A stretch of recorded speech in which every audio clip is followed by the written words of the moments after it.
வணக்கம். ஜில்லா திரைப்படத்தில் விமர்சனத்தோடு வந்து சந்திக்கிறேன்.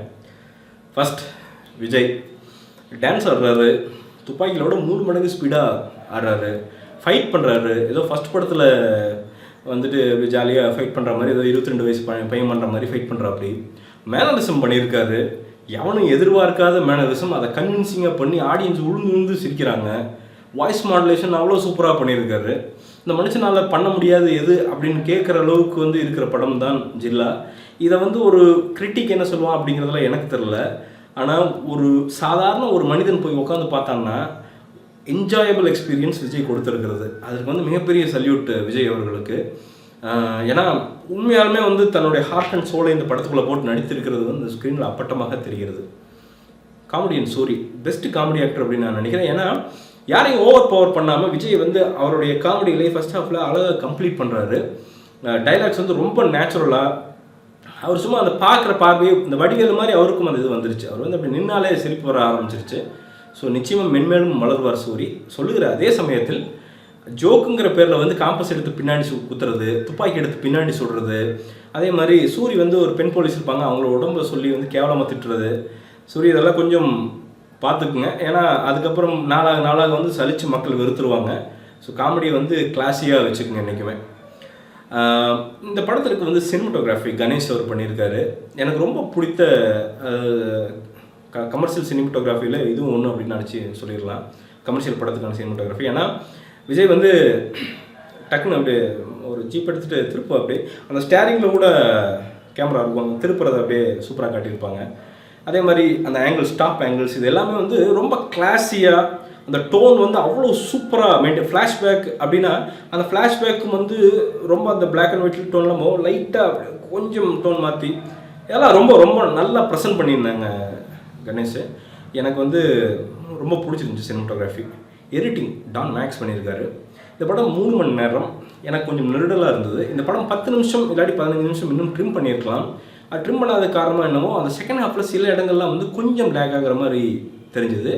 இது சொல்லுகிற அதே சமயத்தில் வந்து அவருடைய எடிட்டிங், அவர் ஆட் பண்ணியிருக்கிற எஃபெக்ட்ஸ், ஃபார் எக்ஸாம்பிள் விஜயோட என்ட்ரி, அதுக்கெல்லாம் பார்த்திங்கன்னா ஒரு எஃபெக்ட் ஆட் பண்ணியிருப்பார், ரொம்ப சூப்பராக இருக்கும். அதே மாதிரி பாடல்களுக்காகட்டும், இந்த ஃப்ளாஷ்பேக்கில் வர சின்ன சின்ன விஷயங்களுக்காகட்டும், அவர் பண்ணியிருக்கிற அந்த எஃபெக்ட்ஸ் அப்படிங்கிறது வந்து இந்த படத்தினுடைய தரத்தை ஒரு படி மேலே கொண்டு போயிருக்கிறது அப்படிங்கிறது வந்து எனக்கு எந்த சந்தேகமே இல்லை. மோகன்லால் கம்ப்ளீட் ஆக்டர் அப்படின்னு சொல்கிறது வந்து 101% உண்மை. ஏன்னா விஜய்க்கு இவ்வளோ கன்வின்சிங்கான ஒரு பார்ட்னர் இந்த படத்தில் இருந்தது அப்படிங்கிறது தான் வந்து இந்த படத்தினுடைய மிகப்பெரிய பலமே அப்படின்னு நான் நினைக்கிறேன். நேசன் பண்ண மிகப்பெரிய விஷயங்கள் ஒன்று இதில் வந்து மோகன்லாலையும் உள்ள இணைத்தது தான் அப்படின்னு நான் நினைக்கிறேன்.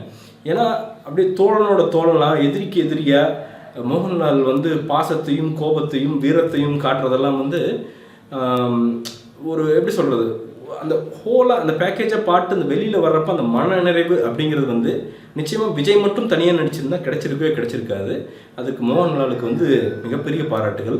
இதை சொல்லுகிற அதே நேரத்தில் மோகன்லாலுக்கு கொடுக்கப்பட்ட டைலாக்ஸ் எல்லாம் பார்த்திங்கன்னா ரொம்ப ஓவராக இருக்குது. சில இடத்துலலாம் பார்த்திங்கன்னா நான் உட்காந்தா கரிகிறோம், நான் நின்னா பொசிங்கிடும் அப்படிங்கிற மாதிரி டைலாக்ஸ் எல்லாம் வந்து ஓகே, ஒரு 2 சீனில் 3 சீனில் சொல்லலாம் ஓகே.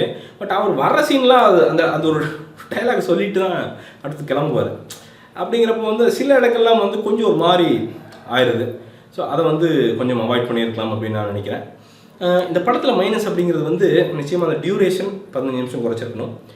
இன்னொரு மைனஸ் அப்படிங்கிறது இந்த சின்ன சின்ன கேரக்டர்ஸ், வித்யுராமன் மற்ற கேரக்டர்ஸ் எல்லாம் வர்றாங்க. அவங்களாம் எதுக்கு வர்றாங்கன்னே தெரில. அவங்கெல்லாம் வந்து எதையுமே ஃபுல்ஃபில் பண்ணல அப்படிங்கிறதான் பிரச்சனை. இந்த படத்தினுடைய மிகப்பெரிய ப்ளஸ் அப்படிங்கிறது என்னென்னா நேசனுடைய ஸ்க்ரீன் பிளே. அதாவது முடிச்சுகளை போட்டு அவளுக்கு தெரிஞ்ச டைரக்டர் தான் ஒரு நல்ல கமர்ஷியல் டைரக்டராக இனி வலம் வர முடியும் அப்படிங்கிறது வந்து நல்லா தெரியுது. ஏன்னா நேசன் வந்து ஆரம்ப காட்சியில் போடுற முடிச்சுக்களை கடைசி காட்சியில் அவிழ்க்கிற வரைக்கும் அதை வந்து கொஞ்சம், அதாவது இந்த கமர்ஷியல் படத்துக்கான ஒரு பேசிக் லாஜிக் அப்படிங்கிறது இருக்குது பார்த்தீங்களா, அதை வந்து கரெக்டாக ஃபுல்ஃபில் பண்ணிடுறாரு நேசன் அவர்கள். அதுங்காட்டி தான் வந்து இந்த படம் வந்து இவ்வளவு கொஞ்சம் லாங்காக இருந்தாலும் படம் போர் அடிக்காமல் இருக்கிறதுக்கு ஒரே காரணம் அப்படிங்கிறது வந்து அதுதான் அப்படின்னு நான் நினைக்கிறேன். இமானுடைய இசை பிஜிஎம் வந்துங்க, அதாவது ஒரு செல்ஃபோன் ரிங்டோன் வரும், நல்ல பரபர சீனு, அந்த செல்ஃபோன் ரிங்டோன்லேருந்து அப்படியே பிஜிஎம்மாக கன்வெர்ட் ஆகும். ஸோ அவ்வளோ தூரம் வந்து இமான் வந்து பார்த்து ஒரு நண்பர்களோட சொல்லியிருக்காரு, இது எனக்கு அந்த ஃபஸ்ட்டு நம்ம போய் ஸ்கூல் பரீட்சை எழுதுகிற மாதிரி நான் அவ்வளோ தூரம் வந்து ரொம்ப ரொம்ப யோசித்து நான் பண்ணியிருக்கேன் அப்படின்ட்டு. அது கண்டிப்பாக வந்து ஸ்க்ரீனில் வந்து பக்காவாக தெரியுதுங்க. அதுவும் பார்த்தீங்கன்னா அவர் மோகன்லால் வர்றப்பெல்லாம் பின்னாடி ஒரு பிஜிஎம் வரும். அதே மாதிரி ஃபைட் சீன்ஸில் வந்து கொண்டு போயிருக்கிற விதம் எல்லாமே வந்து மிகப்பெரிய ஒரு என்ஹான்ஸ்மெண்ட், இந்த மிகப்பெரிய பேக் போன் இந்த படத்துக்கு அப்படின்னா இமானுடைய பிஜிஎம் அப்படின்னு சொல்லலாம். அதே மாதிரி சாங்ஸு, ஓப்பனிங் சாங்ஸ் ஆகட்டும், ஐட்டம் சாங் ஆகட்டும், இதெல்லாம் பிக்கப் ஆகிரும். ஏன்னா போக போக பிக்கப் ஆகிரும். ரொம்ப சூப்பராக இருக்குங்க. அந்த டான்ஸ் ஸ்டெப்ஸ் எல்லாம் வந்து விஜய் பண்ணுறதுக்கு ஏற்ற மாதிரி இவருடைய மியூசிக்கும் சிங்க் ஆகிறது வந்து மிகப்பெரிய ப்ளஸ்ஸாக இருக்குது அப்படின்னு நான் நினைக்கிறேன். காஜல் அகர்வால் வழக்கமான ஹீரோயின் தான், அவங்களுக்கு மிகப்பெரிய வேலையெல்லாம் அங்கே என்ன இருக்கிறது அப்படின்னு கேட்டிங்கன்னா ஒன்றும் கிடையாது. அப்படியே சேரீ கட்டு வந்து நின்றுட்டு அப்படியே காமெடிக்கு வந்து அப்படியே சைடில் நின்றுட்டு ஊருக்கா மாதிரி நின்றுட்டு போக வேண்டியதுதான். மிச்சப்படி சொல்கிறதுக்கு அங்கே ஒன்றுமே கிடையாதுங்க. ஆக மொத்தத்தில் படம் அப்படிங்கிறது வந்து ஒரு complete entertainer. Last but not least stunt Silva அவருடைய ஸ்டன்ஸு ஒரு எப்படி சொல்கிறது, அதாவது நல்ல ஸ்டன்ஸ் தான் இல்லை அப்படிங்கள. ஆனால் இந்த படம் வந்து நிறைய ஸ்டன்ஸ் இருக்கிறங்காட்டிக்கு என்னமோ சில இடங்கள்லாம் வந்து கொஞ்சம் சலித்துருது. ஆனாலும் அவர் பண்ணியிருக்கிற நிறைய ஸ்டன்ஸ் வந்து ரொம்ப ரியலிஸ்டிக்காக எக்கச்சக்க எஃபர்ட் விஜயும் போட்டு நடித்திருக்கிறங்காட்டிக்கு வந்து ஓரளவுக்கு வந்து ஒரு 70 to 80% கன்வின்சிங்காக இருக்குது. ஸோ வாழ்த்துக்கள். அதுவும் வந்து அந்த படத்தை வந்து ஒரு கிரிட்டிக்னா அவனுக்கு பிரச்சனையாக இருக்கும். ஒரு சாதாரண ஒரு வியூவர் போகும்போது வந்து அவன் நிச்சயமாக வந்து அதை என்ஜாய் பண்ணுவான் அப்படிங்கிறது வந்து என்னுடைய நம்பிக்கைங்க. ஆக மொத்தத்தில் ஜில்லா அப்படிங்கிறது வந்து ஒரு கம்ப்ளீட் என்டர்டெய்னர். இதை கிரிட்டிக்ஸ் மோசங்குவானுங்க, ஒருத்தன் பயங்கரங்க கூட சொல்லுவா அப்படி, அது பிரச்சனை இல்லை.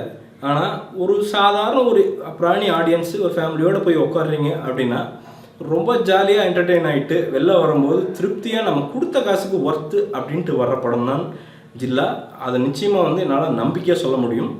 ஜில்லா நிச்சயமாக இந்த பொங்கல் வந்து கல்லா கட்டும் அப்படிங்கிறது என்னுடைய நம்பிக்கை. இந்த படத்துக்கு என்னுடைய மார்க் அப்படிங்கிறது நிச்சயமாக 5க்கு 3.75. 4 கூட கொடுத்துருக்கலாம். ஆனால் 4 ஏன் கொடுக்கலன்னா அந்த லேகிங் ஸ்க்ரீன் பிளே மிச்ச விஷயங்கள்லாம் வந்து கொஞ்சம் ஓவர் டோஸ் பண்ணியிருந்தாங்க. ஸோ அதங்காட்டி கொடுக்கல. நிச்சயமாக ஒரு தாட்டு என்டர்டெயின்மெண்ட், எல்லா ஃபேமிலியோடு போய் பார்க்குறதுக்கு எந்த வல்காரிட்டியும் இல்லாத ஒரு நல்ல என்டர்டெய்னர். அவ்வளோதாங்க. மீண்டும் ஒரு விமர்சனம் வீடியோ இல்லாட்டி முன்னோட்டத்துடன் கூடிய விரைவில் உங்களை சந்திக்கிறேன். இந்த வீடியோ பிடிச்சிருந்துச்சுன்னா தயவுசெய்து கீழே சப்ஸ்கிரைப் பண்ணுறதுக்கு பண்ணுங்கள். வணக்கம்.